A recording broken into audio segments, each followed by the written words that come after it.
Capítulo 2. Da citação. Art. 238. Citação é o ato pelo qual são convocados o réu, o executado ou o interessado para integrar a relação processual. Art. 239.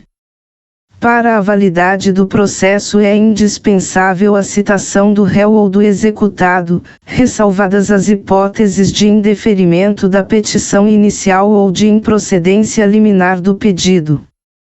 Primeiro, o comparecimento espontâneo do réu ou do executado supre a falta ou a nulidade da citação, fluindo a partir desta data o prazo para a apresentação de contestação ou de embargos à execução. Segundo, rejeitada a alegação de nulidade, tratando-se de processo de conhecimento, o réu será considerado revel. Segunda, execução, o feito terá seguimento. Art. 240. A citação válida, ainda quando ordenada por juízo incompetente, induz litispendência, torna litigiosa a coisa e constitui em mora o devedor, ressalvado o disposto nos arts. 397 e 398 da Lei no 10.406, de 10 de janeiro de 2002, Código Civil.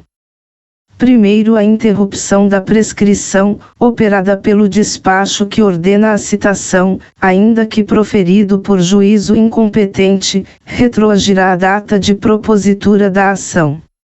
Segundo, incumbe ao autor adotar, no prazo de 10 dias, as providências necessárias para viabilizar a citação, sob pena de não se aplicar o disposto no primeiro. Terceiro, a parte não será prejudicada pela demora imputável exclusivamente ao serviço judiciário. Quarto, o efeito retroativo a que se refere o primeiro aplicar-se à decadência e aos demais prazos extintivos previstos em lei. Art. 241. Transitada em julgado a sentença de mérito proferida em favor do réu antes da citação, incumbe ao escrivão ou ao chefe de secretaria comunicar-lhe o resultado do julgamento. Art. 242.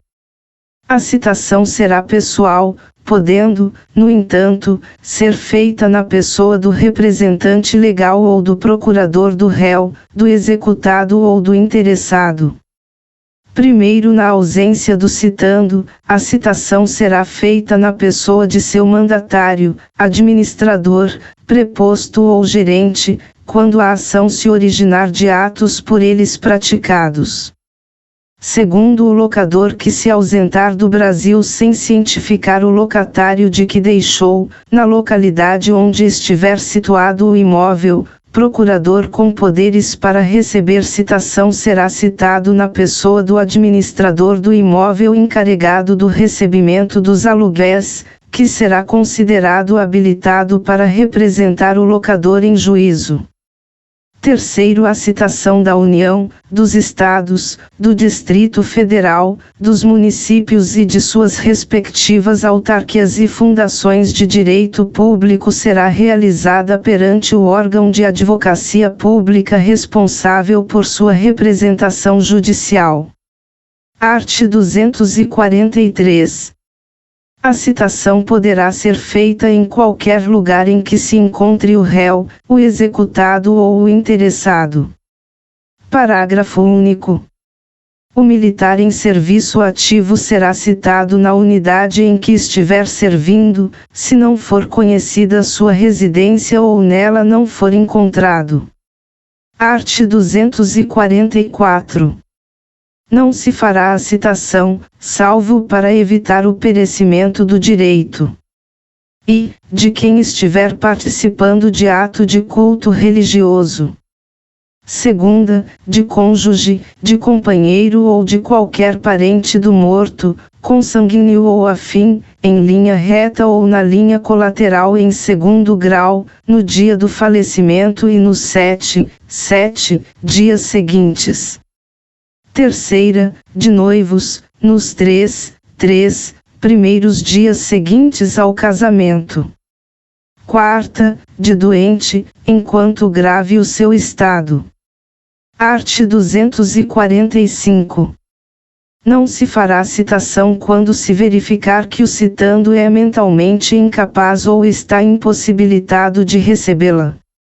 Primeiro, o oficial de justiça descreverá e certificará minuciosamente a ocorrência. Segundo, para examinar o citando, o juiz nomeará médico, que apresentará laudo no prazo de 5 dias. Terceiro, dispensa-se a nomeação de que trata o segundo se pessoa da família apresentar declaração do médico do citando que ateste a incapacidade deste. Quarto, reconhecida a impossibilidade, o juiz nomeará curador ao citando, observando, quanto à sua escolha, a preferência estabelecida em lei e restringindo a nomeação à causa. Quinto, a citação será feita na pessoa do curador, a quem incumbirá a defesa dos interesses do citando. Art. 246. A citação será feita I. Pelo correio. Segunda, por oficial de justiça. Terceira, pelo escrivão ou chefe de secretaria, se o citando comparecer em cartório. Quarta, por edital. V. Por meio eletrônico, conforme regulado em lei. Primeiro, com exceção das microempresas e das empresas de pequeno porte, as empresas públicas e privadas são obrigadas a manter cadastro nos sistemas de processo em autos eletrônicos, para efeito de recebimento de citações e intimações, as quais serão efetuadas preferencialmente por esse meio. Segundo o disposto no primeiro, aplicar-se à União, aos Estados, ao Distrito Federal, aos municípios e às entidades da administração indireta. Terceiro, na ação de usucapião de imóvel, os confinantes serão citados pessoalmente, exceto quando tiver por objeto unidade autônoma de prédio em condomínio, caso em que tal citação é dispensada. Art. 247. A citação será feita pelo correio para qualquer comarca do país, exceto e, nas ações de Estado, observado o disposto no art. 695, terceiro. Segunda, quando o citando for incapaz. Terceira, quando o citando for pessoa de direito público. Quarta, quando o citando residir em local não atendido pela entrega domiciliar de correspondência.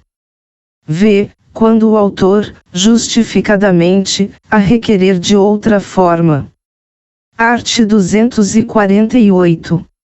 Deferida a citação pelo correio, o escrivão ou o chefe de secretaria remeterá ao citando cópias da petição inicial e do despacho do juiz e comunicará o prazo para resposta, o endereço do juízo e o respectivo cartório.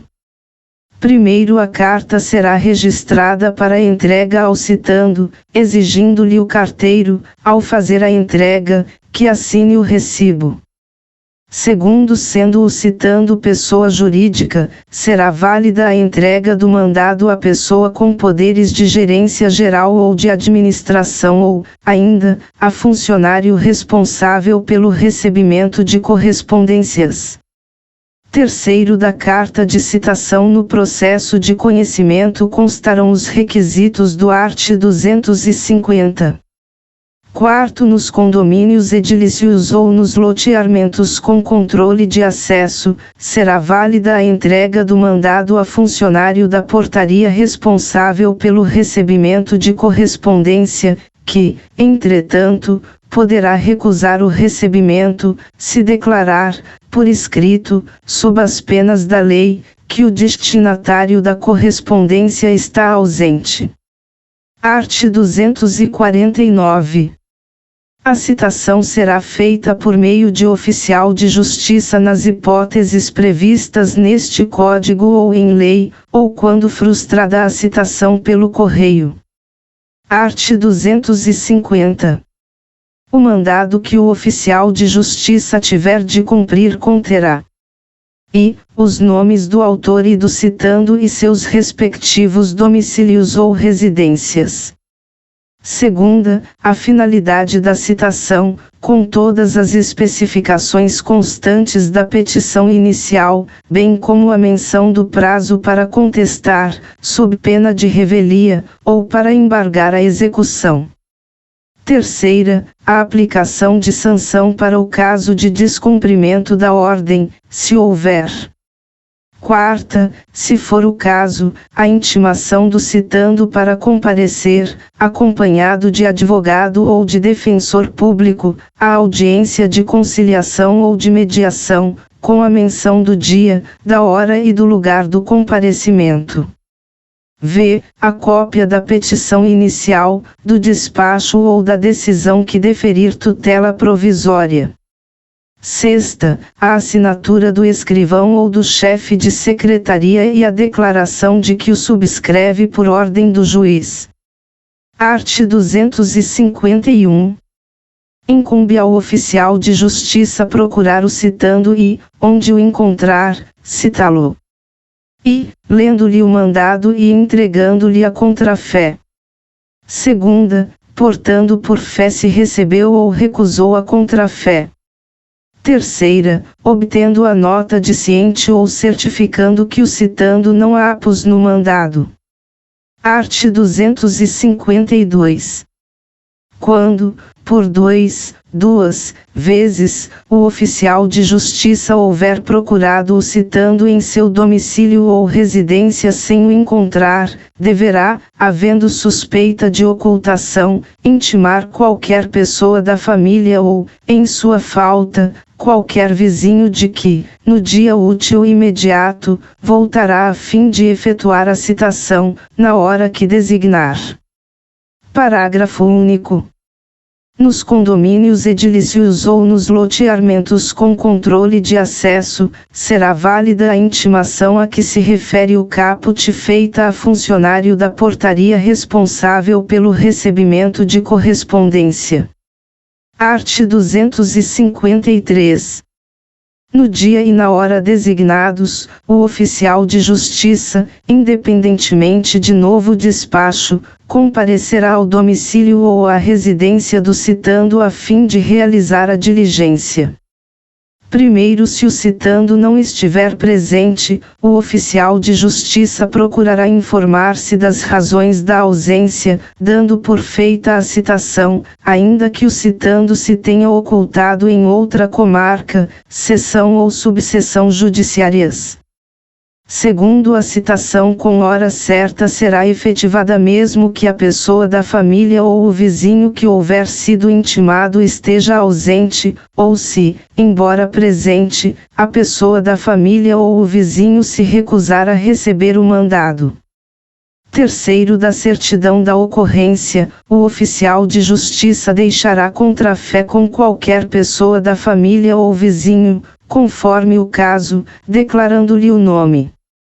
Quarto, o oficial de justiça fará constar do mandado a advertência de que será nomeado curador especial se houver revelia. Art. 254.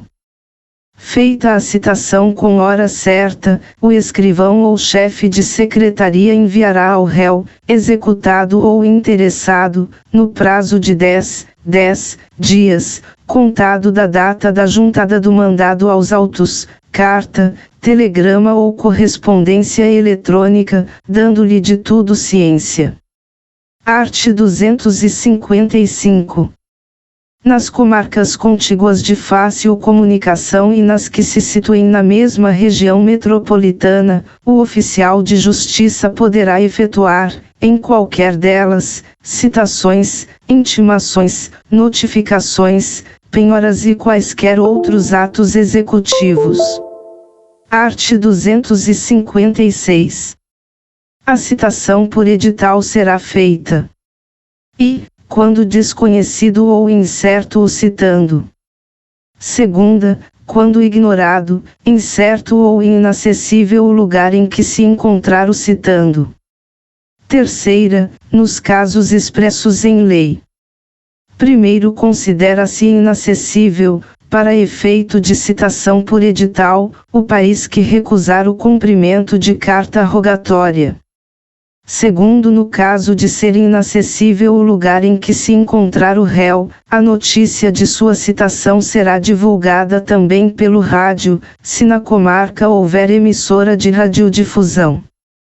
Terceiro, o réu será considerado em local ignorado ou incerto se infrutíferas as tentativas de sua localização, inclusive mediante requisição pelo juízo de informações sobre seu endereço nos cadastros de órgãos públicos ou de concessionárias de serviços públicos. Art. 257. São requisitos da citação por edital. E, a afirmação do autor ou a certidão do oficial informando a presença das circunstâncias autorizadoras. Segunda, a publicação do edital na rede mundial de computadores, no sítio do respectivo tribunal e na plataforma de editais do Conselho Nacional de Justiça, que deve ser certificada nos autos.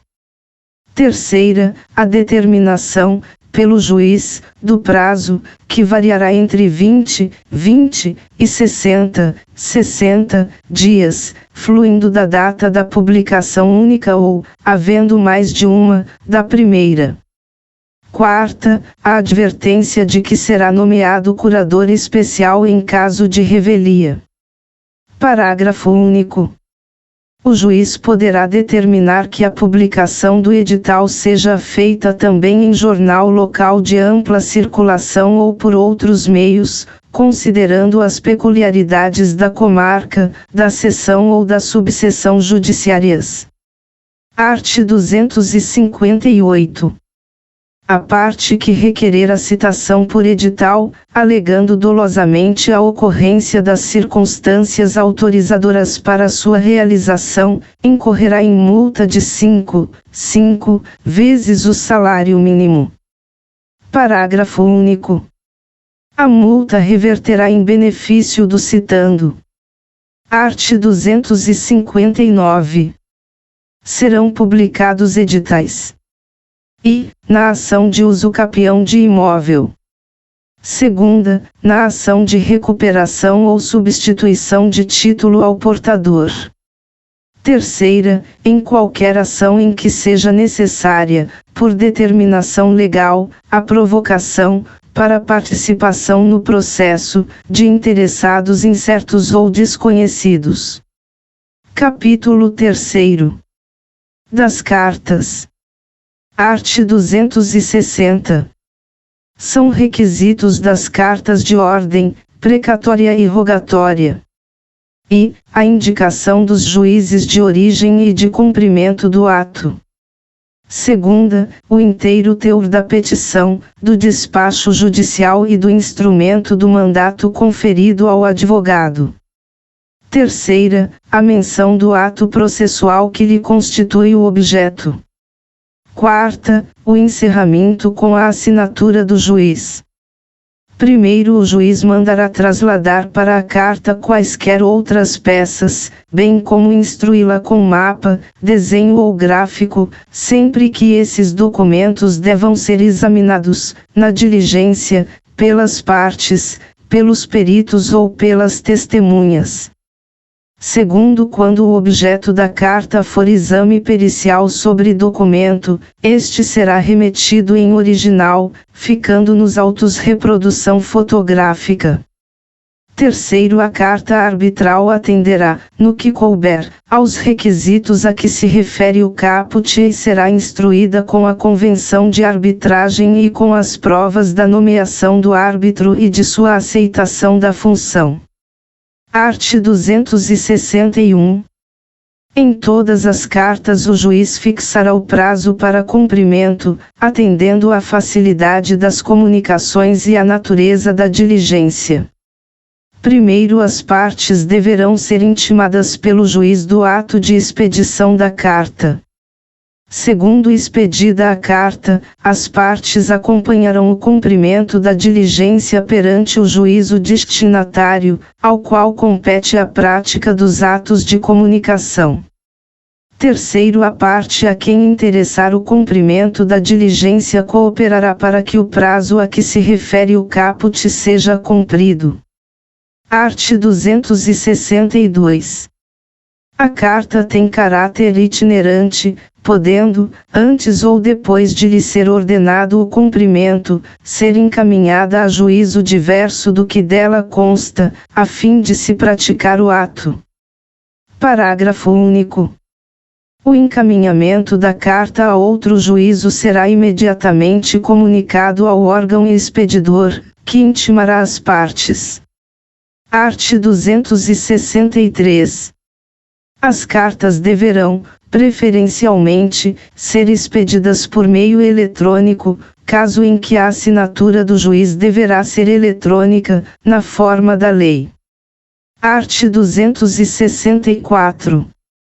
A carta de ordem e a carta precatória por meio eletrônico, por telefone ou por telegrama conterão, em resumo substancial, os requisitos mencionados no art. 250, especialmente no que se refere à aferição da autenticidade.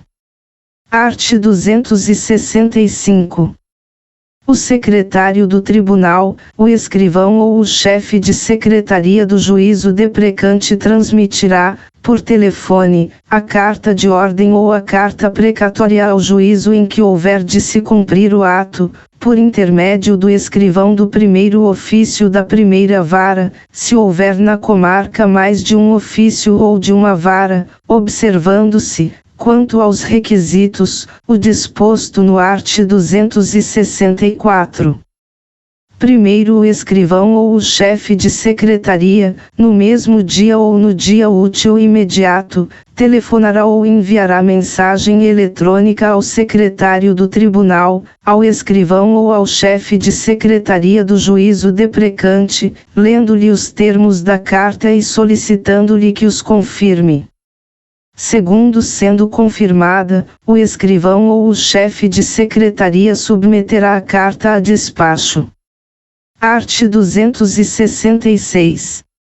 Serão praticados de ofício os atos requisitados por meio eletrônico e de telegrama, devendo a parte depositar, contudo, na secretaria do tribunal ou no cartório do juízo deprecante, a importância correspondente às despesas que serão feitas no juízo em que houver de praticar-se o ato. Art. 267. O juiz recusará cumprimento à carta precatória ou arbitral, devolvendo-a com decisão motivada quando a carta não estiver revestida dos requisitos legais. Segunda, faltar ao juiz competência em razão da matéria ou da hierarquia. Terceira, o juiz tiver dúvida acerca de sua autenticidade. Parágrafo único. No caso de incompetência em razão da matéria ou da hierarquia, o juiz deprecado, conforme o ato a ser praticado, poderá remeter a carta ao juiz ou ao tribunal competente. Art. 268. Cumprida a carta, será devolvida ao juízo de origem no prazo de 10 dias, independentemente de traslado, pagas as custas pela parte. Capítulo 4. Das intimações. Art. 269. Intimação é o ato pelo qual se dá ciência a alguém dos atos e dos termos do processo. Primeiro é facultado aos advogados promover a intimação do advogado da outra parte por meio do correio, juntando aos autos, a seguir, cópia do ofício de intimação e do aviso de recebimento. Segundo, o ofício de intimação deverá ser instruído com cópia do despacho, da decisão ou da sentença. Terceiro, a intimação da União, dos Estados, do Distrito Federal, dos municípios e de suas respectivas autarquias e fundações de direito público será realizada perante o órgão de advocacia pública responsável por sua representação judicial. Art. 270. As intimações realizam-se, sempre que possível, por meio eletrônico, na forma da lei. Parágrafo único. Aplicar-se ao Ministério Público, à Defensoria Pública e à Advocacia Pública o disposto no primeiro do art. 246. Art. 271. O juiz determinará de ofício as intimações em processos pendentes, salvo disposição em contrário. Art. 272. Quando não realizadas por meio eletrônico, consideram-se feitas as intimações pela publicação dos atos no órgão oficial. Primeiro, os advogados poderão requerer que, na intimação a eles dirigida, figure apenas o nome da sociedade a que pertençam, desde que devidamente registrada na Ordem dos Advogados do Brasil. Segundo, sob pena de nulidade, é indispensável que da publicação constem os nomes das partes e de seus advogados, com o respectivo número de inscrição na Ordem dos Advogados do Brasil, ou, se assim requerido, da Sociedade de Advogados. Terceiro, a grafia dos nomes das partes não deve conter abreviaturas. Quarto, a grafia dos nomes dos advogados deve corresponder ao nome completo e ser a mesma que constar da procuração ou que estiver registrada na Ordem dos Advogados do Brasil. Quinto, constando dos autos pedido expresso para que as comunicações dos atos processuais sejam feitas em nome dos advogados indicados, o seu desatendimento implicará nulidade. Sexto, a retirada dos autos do cartório ou da secretaria em carga pelo advogado, por pessoa credenciada a pedido do advogado ou da sociedade de advogados, pela advocacia pública, pela defensoria pública ou pelo Ministério Público implicará intimação de qualquer decisão contida no processo retirado, ainda que pendente de publicação. Sétimo, o advogado e a sociedade de advogados deverão requerer o respectivo credenciamento para a retirada de autos por preposto. Oitavo, a parte arguirá a nulidade da intimação em capítulo preliminar do próprio ato que lhe caiba praticar, o qual será tido por tempestivo se o vício for reconhecido. Nono, não sendo possível a prática imediata do ato diante da necessidade de acesso prévio aos autos, a parte limitar-se a arguir a nulidade da intimação, caso em que o prazo será contado da intimação da decisão que a reconheça. Art. 273. Se inviável a intimação por meio eletrônico e não houver na localidade publicação em órgão oficial, incumbirá ao escrivão ou chefe de secretaria intimar de todos os atos do processo os advogados das partes. E, pessoalmente, se tiverem domicílio na sede do juízo. Segunda, por carta registrada, com aviso de recebimento, quando forem domiciliados fora do juízo. Art. 274. Não dispondo a lei de outro modo, as intimações serão feitas às partes, aos seus representantes legais, aos advogados e aos demais sujeitos do processo pelo correio ou, se presentes em cartório, diretamente pelo escrivão ou chefe de secretaria. Parágrafo único. Presumem-se válidas as intimações dirigidas ao endereço constante dos autos, ainda que não recebidas pessoalmente pelo interessado, se a modificação temporária ou definitiva não tiver sido devidamente comunicada ao juízo, fluindo os prazos a partir da juntada aos autos do comprovante de entrega da correspondência no primitivo endereço. Art. 275. A intimação será feita por oficial de justiça quando frustrada a realização por meio eletrônico ou pelo correio. Primeiro, a certidão de intimação deve conter a indicação do lugar e a descrição da pessoa intimada, mencionando, quando possível, o número de seu documento de identidade e o órgão que o expediu. Segunda, a declaração de entrega da contrafé. Terceira, a nota de ciente ou a certidão de que o interessado não a apôs no mandado. Segundo, caso necessário, a intimação poderá ser efetuada com hora certa ou por edital. Título 3º. Das nulidades. Art. 276. Quando a lei prescrever determinada forma sob pena de nulidade, a decretação desta não pode ser requerida pela parte que lhe deu causa. Art. 277. Quando a lei prescrever determinada forma, o juiz considerará válido o ato se, realizado de outro modo, lhe alcançar a finalidade. Art. 278.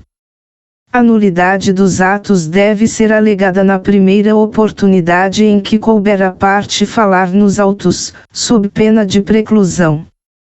Parágrafo único. Não se aplica o disposto no caput às nulidades que o juiz deva decretar de ofício, nem prevalece a preclusão provando a parte legítimo impedimento. Art. 279. É nulo o processo quando o membro do Ministério Público não for intimado a acompanhar o feito em que deva intervir.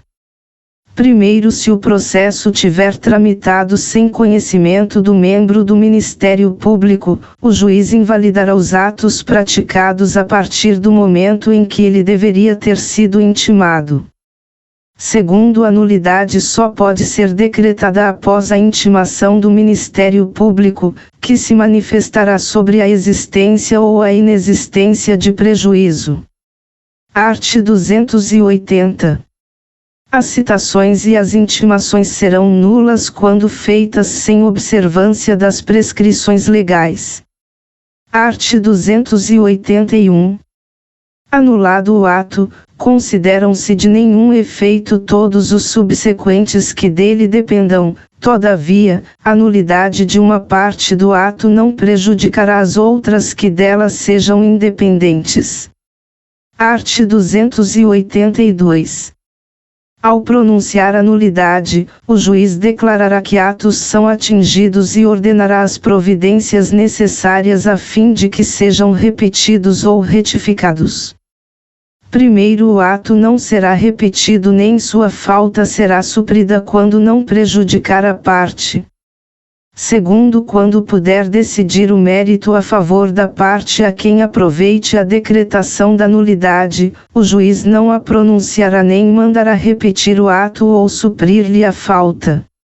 Art. 283. O erro de forma do processo acarreta unicamente a anulação dos atos que não possam ser aproveitados, devendo ser praticados os que forem necessários a fim de se observarem as prescrições legais. Parágrafo único. Dar-se-á o aproveitamento dos atos praticados desde que não resulte prejuízo à defesa de qualquer parte. Título 4. Da distribuição e do registro. Art. 284. Todos os processos estão sujeitos a registro, devendo ser distribuídos onde houver mais de um juiz.